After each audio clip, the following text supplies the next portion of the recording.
ሰላም ጤና ይስጥልኝ የዚህ ዩቲዩብ ቤተሰቦች እንደምናላችሁ። በእርግጠኝነት እንግዲህ የዚህ ልጅ ቪዲዮ አብዛኞቻችሁ አይታችሁታል ብዬ አስባለሁ። ታዳጊው በቪዲዮ ላይ አንዴ እያለቀሰ አንዴ ደግሞ ሲስቅ ወይም እያለቀሰ ሲስቅ ይታያል። እንግዲህ እኔን ጨምሮ አብዛኞቻችን ከመውደዳችን የተነሳ እንደውም ኢትዮጵያዊ ሁላ የሚመስለን አንጠፋምና፣ ለማንኛውም ታዳጊው ማን ነው? ቪዲዮ በምን ሁኔታ የተቀረጸ ነው? አሁንስ የታዳጊ የሚገኝበት ሁኔታ ምን ይመስላል የሚለውን እናያለን። ሌላው ደግሞ አንዲት አዛውንት በ70 ዓመቷ እንግዲህ ሆስፒታል ውስጥ ከሌላ ልጅ ጋር መቀያየሯን አውቃለች። ከዚህ ሁላ ዓመት በኋላ እንዴት ልታውቅ ቻለች? በማወቋስ ምን አገኘች የሚለውን እንዲሁ እንመለከታለን። አብራችሁን ቆዩ።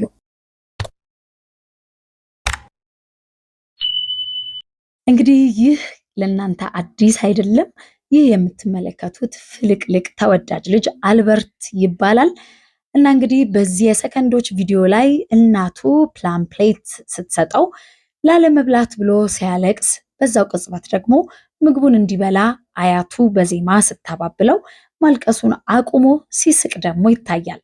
የዚህ ጋናዊ ታዳጊ የአልበርት ቪዲዮ እና ፎቶ በፌስቡክ በቲክታክ እና ኢንስታግራም ላይ የተለያየ ሜም እየተሰራበት ታዋቂ ከመሆኑም በተጨማሪ ለብዙ ሰዎች የገቢ ምንጭ ሆኖ እንግዲህ ቆይቷል። በተለይ ቪዲዮ ለመጀመሪያ በተለቀቀበት የቲክቶክ አካውንት ከ370 ሚሊዮን በላይ ሰዎች የተመለከቱት ሲሆን ከዛም በኋላ ደግሞ በሚሊዮን የሚቆጠሩ ሰዎች ሜም ሰርተውበት በዓለም ዙሪያ ያሉ በመቶ ሚሊዮን የሚቆጠሩ ሰዎች አይተውታል። ሌላው ነገር ደግሞ ይህ ቪዲዮ በቲክታክ የተለቀቀበት መንገድ ራሱ አስገራሚ እንደነበር ነው መረጃው የሚያሳየው። ይህም ቪዲዮ እንግዲህ ለመጀመሪያ ጊዜ ፖስት ያደረገው ሰው ቪዲዮውን ያገኘው ከሰው ላይ በገዛው ስልክ ውስጥ ነበር።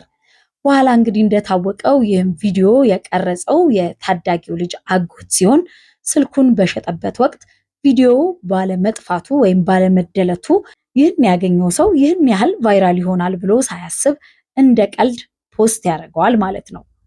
ሆኖም ግን በዚህ መልክ እንግዲህ በአጋጣሚ ቫይራል የሆነው የቪዲዮ ታዋቂ ከሆነም በኋላ የተለያዩ ኮንተንት ክሬተርስ ወደ ቤቱ እየሄዱ ለቪው ማሳደጊያ ቪዲዮ እየቀረጹ ሲለቁ ነበር። በቅርቡ ግን አንድ ታዋቂ የጋና ቲክቶከር ይህን ልጅ በተመለከተ በሰራው ቪዲዮ የጤና ችግር እንዳጋጠመውና እንዲሁም ደግሞ በድህነት ውስጥ እንደሚኖር ገልጾ እንዲታገዝ ጥሪ ያቀርባል። ይህን ተከትሎም እንግዲህ በሳምንታት ጊዜ ውስጥ በጋናና ናይጄሪያ እንዲሁም ደግሞ በሌሎች ሀገራት ከሚኖሩ ቲክቶከሮች 50 ሚሊዮን ናይራ የተሰበሰበለት ሲሆን እስካሁን በቀጠለው የገቢ ማሰባሰቢያ ይህንን ለብዙ ቲክቶከሮች የገቢ ምንጭ ሆኖ የቆየ ታዋቂ ልጅ ወይም አልበርትን ለመደገፍ ብዙዎች ቃል ገብተዋል።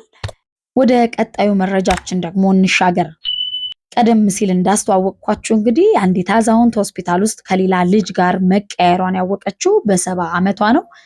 ሱዛን ትባላለች። ሱዛን እንግዲህ የዘረመል መመርመሪያ መሳሪያ ገዝታ ነበር በቤቷ ምርመራ ያደረገችው። ውጤቱን ስታይ ግን ማመን እንደተሳናት ነው የምትናገረው። አሁን ሱዛን በሰባዎቹ አጋማሽ ላይ ነው የምትገኘው። ስለ አያቷም ብዙ አታውቅም ነበር።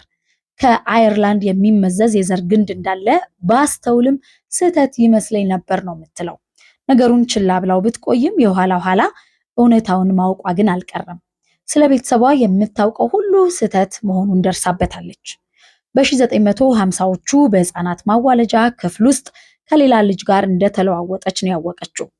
የዘረመል ምርመራ በቤት ማድረግ ርካሽ እየሆነ ሲመጣ የብዙዎችን ትኩረት እየሳበም ነው።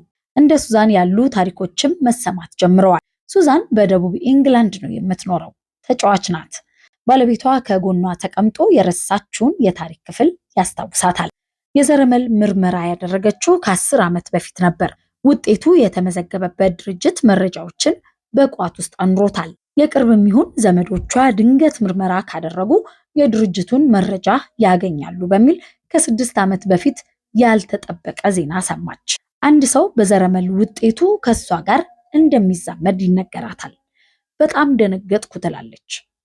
አእምሮዬ ከቁጥጥር ወጣ ስትል ወቅቱን ታስታውሳለች። ምናልባት ወላጆቿ ሳይነግሯት በማደጎ አሳድገዋት እንደሆነም ጠረጠረች። እናትና አባቷ ስለሞቱ ታላቅ ወንድሟን ጠየቀችው። በወቅቱ እንዛመዳለን ያላት ሰው እያጭበረበረ እንደነበር ነበር ወንድሟ ያሰበው።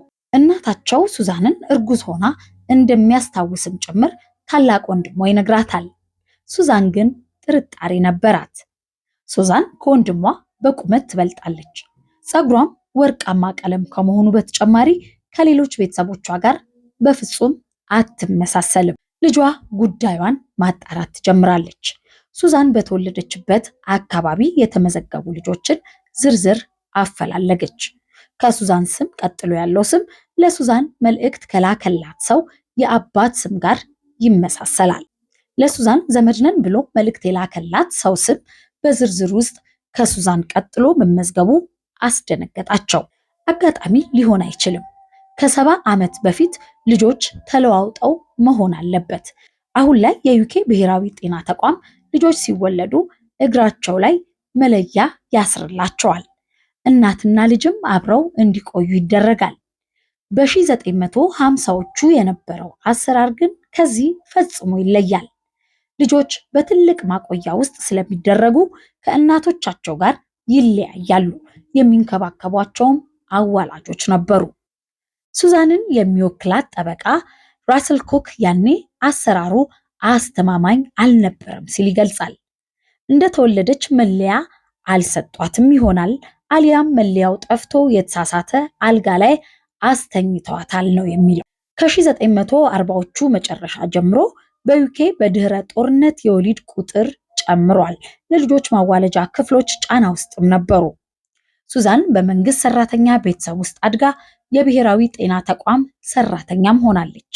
ወላጆቿ በጣም የሚዋደዱ ጥሩ ቤተሰቦች ነበሩ፣ በአቅማቸው ያበረታቱኝም ነበር ስትል ትገልጻለች። በህይወት ኖረው እንኳንም ይህንን ጉድ አላዩ የምትለው ሱዛን ከሰማይ ሆነውም ይህንን ባያዩ እመኛለሁ ነው የምትለው። ቤተሰቦቿን ማሳዘን ስለማትፈልግ እውነታውን በህይወት ሳሉ ብታውቅም እንኳን እንደማትነግራቸው ትገልጻለች። ለኔ ስለነሱ የተለወጠ ነገር የለም፣ አሁንም እናትና አባቴ ናቸውም ነው የምትለው። ከታላቅ ወንድሟ ጋር ያላት ግንኙነት የበለጠም ተጠናክሯል። ፖስት ካርድ ሲልክልኝ ለውድ እህቴ ብሎ ይጽፍበታል። ሌላ ያጎቴ ልጅም እንዲሁ ሁሌም ቤተሰባችን ነሽ አትጨነቂ ብሎኛል ስትል ቤተሰቦቿን ትገልጻለች። እውነተኛ ወንድሟን ስታገኘው ግን ቁርጥ እሷን የሚመስል መሆኑ አስገርሟታል። ፀጉሩ ላይ ዊግ አድርጋችሁ ሊፕስቲክ ብትቀቡት እኔን ያያችሁ ነው የሚመስላችሁ በማለት እየሳቀችም ትናገራለች። ከሷ ጋር የተለዋወጠችውን ልጅ ፎቶና የልጆቿንም ፎቶ አይታለች። ከቤተሰቡ ጋር ግንኙነት ለመፍጠር ግን ቀላል አልሆነም።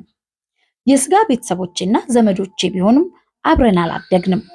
እህታችን ብለው ላሰቧት ሴት ወገንተኝነት ማሳየታቸውን አደንቃለሁ ትላለች። የስጋ እናትና አባቷ ቢሞቱም እናቷን እንደምትመስል ግን ተነግሯታል። ምን አይነት ሴት እንደነበረች ማወቅ ፈልግ ነበር ግን አልችልም ትላለች ሱዛን። ነገሩ ከስሜታዊነት ወጥታ ስትመለከተው ባደገችበት መንገድ ደስተኛ ናት። ሱዛን ሆስፒታል ውስጥ ከሌላ ልጅ ጋር በመለዋወጧ ካሳ የተሰጣት የመጀመሪያዋ ሰውም ናት። ብሔራዊ የጤና ተቋም ዘለግ ያለ የይቅርታ መልእክት ልኮላታል። ሱዛን ከገንዘብ ካሳው ይልቅ ስህተት መሰራቱን ማመናቸው ያስደስታታል። የሆነን አካል ተጠያቂ ማድረግ እንፈልጋለን፣ የኔ ፍላጎት ግን ለጥያቄ መደምደሚያ መልስ ማግኘቴም ነው ትላለች። አድማጮቼ፣ ተመልካቾቼ በሌላ መረጃዎች ደግመን እስክንገናኝ መልካም ጊዜን ተመኘው። ሰላም።